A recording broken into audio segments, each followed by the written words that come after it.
Hi guys, welcome to my channel. Guys, आज मैं आपके लिए रिलेटिव क्लॉजेस लेकर हाजिर हुआ हूँ। गाइस, रिलेटिव क्लॉजेस ऐसे क्लॉजेस होते हैं जो रिलेटिव प्रोनाउन से शुरू होते हैं और ये रिलेटिव प्रोनाउन जो है सेंटेंस को जोड़ने का काम भी करते हैं और प्रोनाउन का भी काम करते हैं। तो मैं आपको बता दूं कि रिलेटिव क्लॉजेस जो हैं दो टाइप के होते हैं। एक होता है डिफाइनिंग क्लॉजेस और एक होता है नॉन डिफाइनिंग क्लॉजेस। तो यहाँ पर मैंने जो भी सेंटेंस दिए हैं वो डिफाइनिंग क्लॉजेस के हैं और इसका प्रयोग जो है बहुत ज़्यादा होता है और इसके सेंटेंस भी बहुत ही इम्पोर्टेंट होते हैं। तो गाइस, इस वीडियो को पूरा देखेंगे तो आई थिंक आपको ये पूरा अच्छे से समझ में आएगा और मुझे ये भी विश्वास है कि आप वीडियो को लाइक करोगे, शेयर करोगे, सब्सक्राइब भी करोगे। तो चलिए शुरू करते हैं रिलेटिव क्लॉजेस।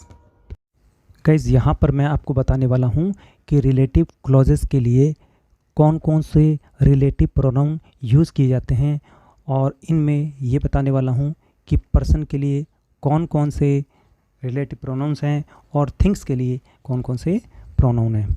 तो सबसे पहला आता है फॉर पर्सन, यानी व्यक्तियों के लिए अलग से प्रोनाउन हैं और पर्सन के लिए अलग है। तो सबसे पहले पर्सन में है नॉमिनेटिव। नॉमिनेटिव होता है सब्जेक्टिव, यानी जो भी प्रोनाउन कर्ता के रूप में आता है, सब्जेक्ट के रूप में आता है, उसे कहते हैं नॉमिनेटिव। और जो ऑब्जेक्ट के रूप में काम में आता है उसे कहते हैं ऑब्जेक्टिव।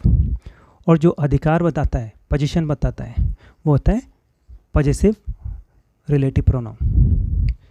तो नॉमिनेटिव में एक होता है हु और दैट, ये सब्जेक्टिव होते हैं। इसका हिंदी अर्थ निकलता है जब ये सेंटेंस में आते हैं जो। और ऑब्जेक्टिव में जब ये सेंटेंस के बीच आते हैं तो इनका मीन्स होता है जिसे।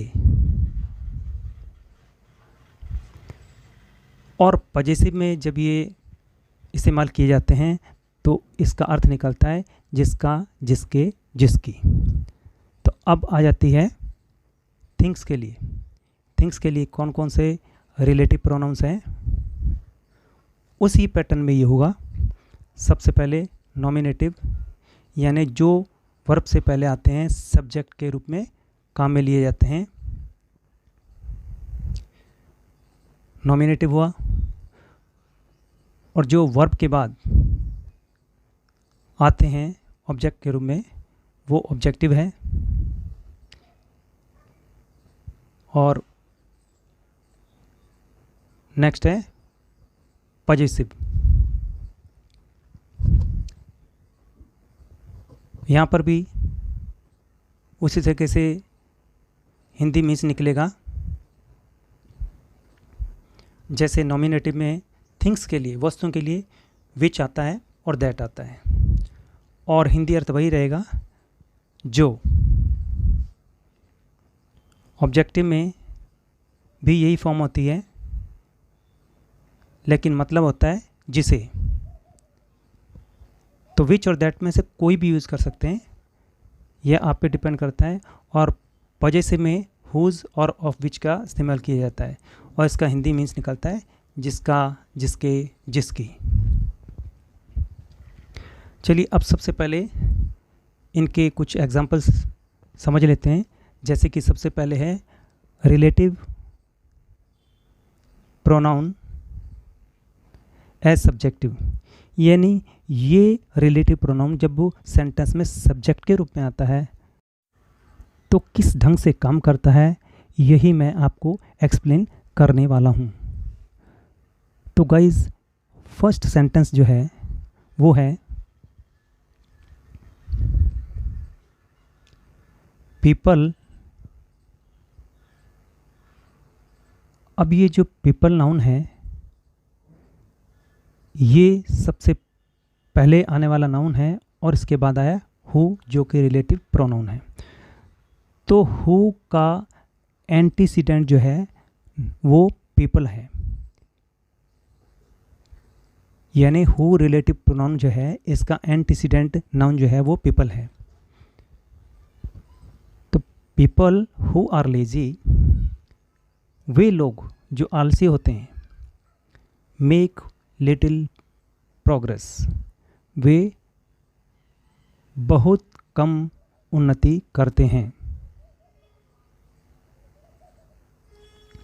People who are lazy make little progress, वे लोग जो आलसी होते हैं वो बहुत कम प्रोग्रेस करते हैं या कम प्रोग्रेस करते हैं। तो फ्रेंड्स यहाँ पर हु आर लेजी ये रिलेटिव क्लॉजेज है जो कि रिलेटिव प्रोनाउन हु से शुरू हुआ है और इससे पहले आने वाला नाउन जो है पीपल वो इसका एंटीसीडेंट है। अगर हु आर लेजी को सेंटेंस में से निकाल दिया जाए तो इसका अर्थ पूरा नहीं होगा। फ्रेंड्स यहाँ पे कॉमा नहीं लगता है, ये बाय मिस्टेक कॉमा लग गया है लेजी के बाद, क्योंकि डिफाइनिंग क्लॉजेज में किसी भी क्लॉज को कॉमा से अलग नहीं किया जाता है। तो इसके लिए मैं आपसे सॉरी बोलता हूँ। नेक्स्ट सेंटेंस है this is the temple that was built by him, यह वही मंदिर है जो उसके द्वारा बनाया गया था। तो दैट जो है रिलेटिव प्रोनाउन है और इससे पहले आया है द टेम्पल जो इसका एंटीसीडेंट है, और दैट की जगह हम विच का भी यूज़ कर सकते हैं। तो that was built by him ये रिलेटिव क्लॉजेस हुआ, मतलब इसको सेंटेंस से निकाल दिया जाए तो इसका अर्थ पूरा नहीं होता, इसलिए रिलेटिव क्लॉजेस बहुत ज़्यादा ज़रूरी होते हैं। नेक्स्ट एग्जाम्पल है the man who lives next door, वह व्यक्ति जो अगले घर में रहता है वो एक राइटर है। तो फ्रेंड्स यहाँ पर भी हु लिव्स नेक्स्ट डोर ये जो है ये रिलेटिव क्लॉजेज है। अब जो नेक्स्ट एग्जाम्पल है वो है relative pronoun as an object, यानी रिलेटिव प्रोनाउन जब ऑब्जेक्ट का काम करता है तो सेंटेंस किस प्रकार के बनते हैं, और मैंने हिंदी अर्थ जो है रिलेटिव प्रोनाउन का वो मैंने ऑलरेडी बता दिया है, और आप इन सेंटेंस में और ध्यान से सुनेंगे कि हिंदी अर्थ जो है किस तरह से आता है।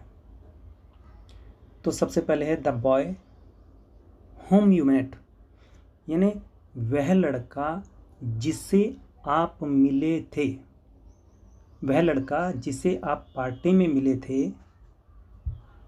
अब होम का जो अर्थ है वो जिसे निकला है क्योंकि ये ऑब्जेक्ट के रूप में आया है। वह लड़का जिसे आप पार्टी में मिले थे वो मेरा भतीजा है। वह लड़का जिसे आप पार्टी में मिले थे वो मेरा भतीजा है। अब चलते हैं नेक्स्ट एग्जाम्पल की ओर। फ्रेंड्स इन सेंटेंस को आप ध्यान से देखिए और हिंदी ट्रांसलेशन को ध्यान से सुनिए कि किस ढंग से ये सेंटेंस बनाए जाते हैं, किस ढंग से इनका हिंदी अर्थ लिया जाता है। फिर आपको ये सेंटेंस बखूबी बेहतर तरीके से समझ में आ जाएंगे। तो नेक्स्ट एग्जाम्पल है the boy you met at the party is my. Guys यहाँ पर आपने एक बहुत इंपॉर्टेंट बात नोट करनी है कि जब भी रिलेटिव प्रोनाउन ऑब्जेक्ट के रूप में आता है तो उसका दूसरा सेंटेंस भी बनता है जो यहाँ पे है कि उस रिलेटिव प्रोनाउन को हटा दिया जाता है। जब भी रिलेटिव प्रोनाउन ऑब्जेक्ट के रूप में आता है तो बेहतर और सुंदर अच्छा सेंटेंस बनाने के लिए उसको पूरा ही हटा दिया जाता है। जैसे कि the boy you met at the party is my nephew, वह लड़का जिसे आप पार्टी में मिले थे वो मेरा भतीजा है। तो ये दूसरे टाइप का जो सेंटेंस है इसे बहुत ज़्यादा बेहतर अच्छा समझा जाता है, तो नोट कीजिएगा इसको। नेक्स्ट जो एग्जाम्पल है वेयर इज़ द शर्ट विच या दैट, दोनों में से कोई भी यूज़ कर सकते हैं क्योंकि ये थिंग्स के लिए है। वेयर इज़ द शर्ट विच आई वोर येस्टरडे, वह शर्ट कहाँ है जिसे मैंने कल पहना था। तो गाइज नोट करिए विच यहाँ पे ऑब्जेक्टिव के हैं, इसलिए जिसे मीन्स निकला है दैट लगा देंगे तो भी जिसे मीन्स निकलेगा। वेयर इज़ द शर्ट विच आई वोर येस्टरडे, वह शर्ट कहाँ है जिसे मैंने कल पहना था। तो देखिए विच जो कि ऑब्जेक्टिव के रूप में है उसको हम पूरा रिमूव कर देंगे, क्योंकि जो दूसरा सेंटेंस बनेगा उसे ज़्यादा बेहतर समझा जाता है, ज़्यादा बोला जाता है। वेयर इज़ द शर्ट आई वोर येस्टरडे। अब देखिए किस तरह से इस सेंटेंस को लिखा गया है, इसको ज़्यादा बेहतर माना जाता है, लेकिन आप चाहें तो कोई भी सेंटेंस बोल सकते हैं, बट ये ध्यान रहे कि जो दूसरे टाइप का सेंटेंस है उसे ज़्यादा बेहतर समझा जाता है। तो गाइज आई थिंक ये वाला मैटर जो है आपको समझ में आ गया होगा। गाइज अभी तक आपने मेरे चैनल को सब्सक्राइब नहीं किया है तो प्लीज़ सब्सक्राइब कर लें और बेल आइकन को प्रेस कर लें, जिससे आने वाली वीडियो के बारे में आपको सबसे पहले पता लगे। Thanks for watching.